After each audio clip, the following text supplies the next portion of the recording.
Et si je vous disais qu'il existe un petit EDC défensif et utilitaire pour une trentaine d'euros qui soit bien fini et pratique? Vous diriez, mais c'est impossible! C'est pas possible. Mais si, c'est possible avec la carte Kiwi. Mais si, c'est possible. Mais non, pas grâce à la carte Kiwi. Mais on dit merci CRKT. Maintenant, là tout de suite, on passe à l'examen du CRKT SPIU. Bah, prépare-toi, quoi. Ah, ah oui.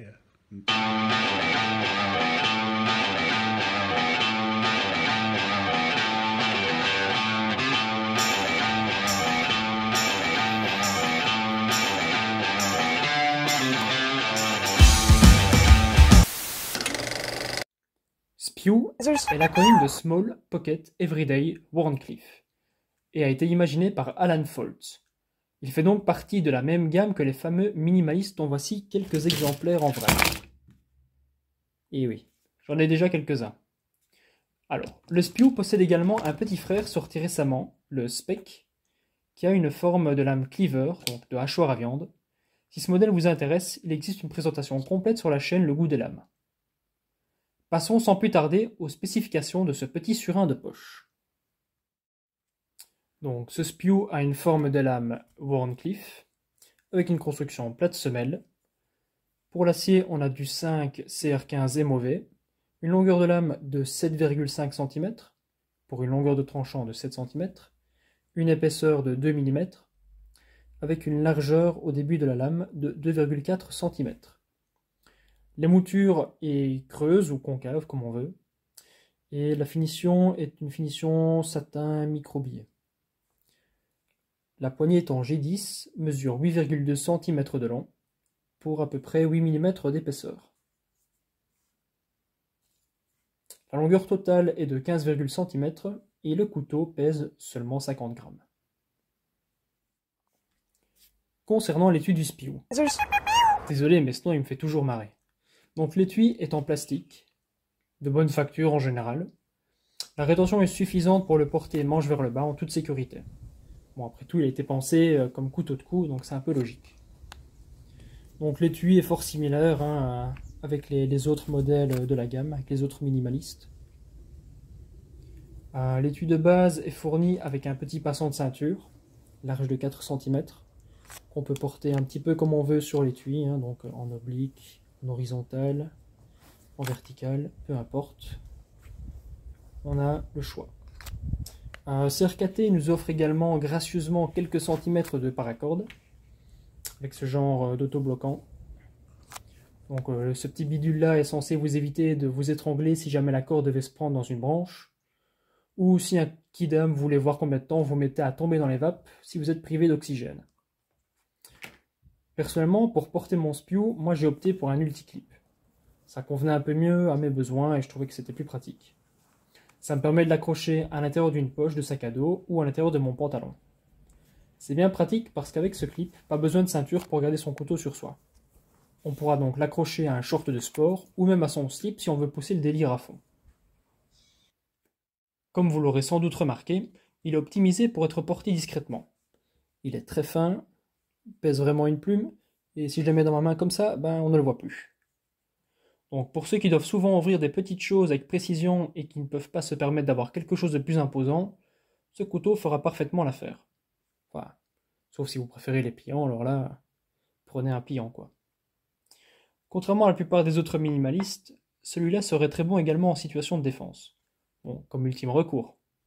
Je n'incite évidemment à rien, je ne vous conseille rien à ce niveau, vous connaissez la loi et vous êtes assez grand pour prendre vos propres décisions. Niveau prise en main, ils se font très bien dans la mienne. Il a une petite garde qui suffira à éviter à votre main de glisser sur le tranchant. Et la petite trempe ici, elle est vraiment excellente pour une prise sabre. Là, on sent vraiment qu'il ne risque pas de bouger, quoi. Voilà, le petit appendice en corde est là pour donner un peu plus de prise en main pour les plus grosses paluches. Il ne faut pas des grosses paluches pour en avoir besoin. Et si jamais ça vous embête ou si vous trouvez ça inutile, il suffit de le couper. Pour l'aspect pratique, la lame Wharncliffe convient à merveille pour piquer et percer. Et là, je ne pense pas qu'au jugulaire, mais pour toute une série de petites choses du quotidien, style l'utiliser comme cure-dent pour choper les olives ou le saucisson à l'apéro. Ou alors percer sa canette de bière avant de l'affonner. Bon, ça c'est plus un truc d'étudiant belge. Hein. Sinon, le tranchant droit de ce type de profil permet de couper avec force au niveau de la pointe. Donc c'est vraiment parfait pour le carton. Ça évite au couteau de glisser au niveau du ventre du tranchant comme un profil drop point par exemple. Ce couteau m'a par exemple permis de retirer une sale écharde un jour et m'a également aidé pour couper un ongle incarné alors que j'étais en déplacement.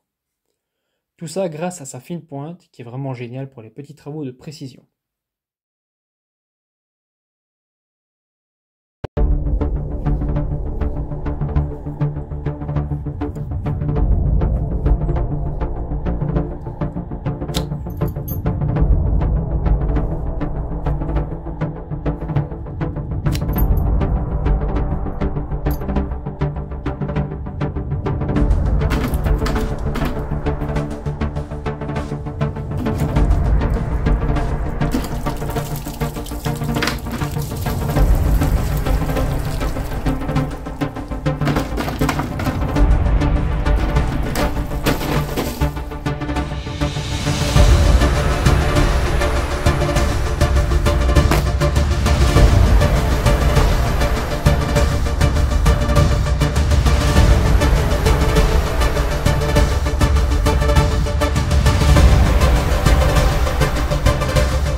Bon, un petit test sur du papier.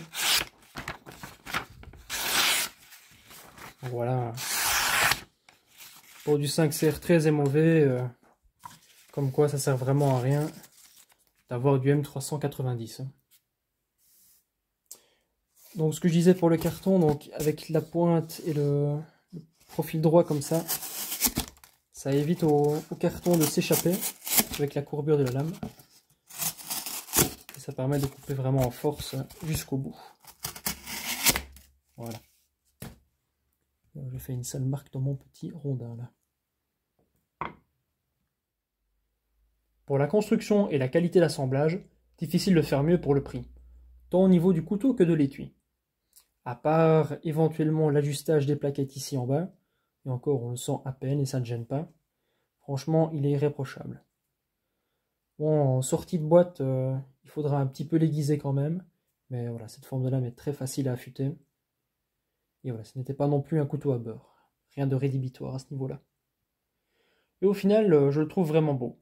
Déjà la forme Wandcliffe a toujours été ma forme préférée, tant sur le plan pratique qu'esthétique. Et je trouve les plaquettes tigrées en J10 très jolies également. Elles sont bien usinées.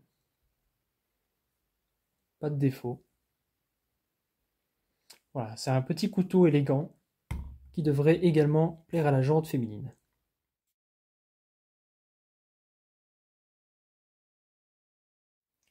Pour récapituler tout ça, en point positif, on a un excellent rapport qualité-prix, un tranchant très fin qui s'affûte très facilement, un ensemble compact, léger, discret qui pourra vous suivre partout. En négatif, on n'a pas grand chose à dire, je trouve. Certes, le manche est petit, donc pour les grosses mains, c'est pas l'idéal, mais d'un côté, c'est un couteau de poche, quoi. Il faudrait également faire attention à ne pas péter la pointe qui reste assez fine. Donc, si vous aimez les petites lames fixes EDC, CRKT est un peu devenu une référence dans le domaine avec cette gamme minimaliste. Il y en a vraiment pour tous les goûts. Pour le même budget, je peux également vous conseiller le Cold Steel Mini Tac Bowie, sur lequel Canif & Co avait fait une bonne revue d'ailleurs. Et pour ceux qui préfèrent le Gucci de la coutellerie, jetez un œil au Sin de Bastinelli, fabriqué par Fox en Italie. Alors, comment avez-vous trouvé ce petit Wandcliffe? Il n'est pas mignon? Dites-moi en commentaire ce que vous en avez pensé, et sinon pour me soutenir, mettez un petit pouce vers le haut, et abonnez-vous quoi. Allez, salut! Voilà, allez, la bise à tout le monde.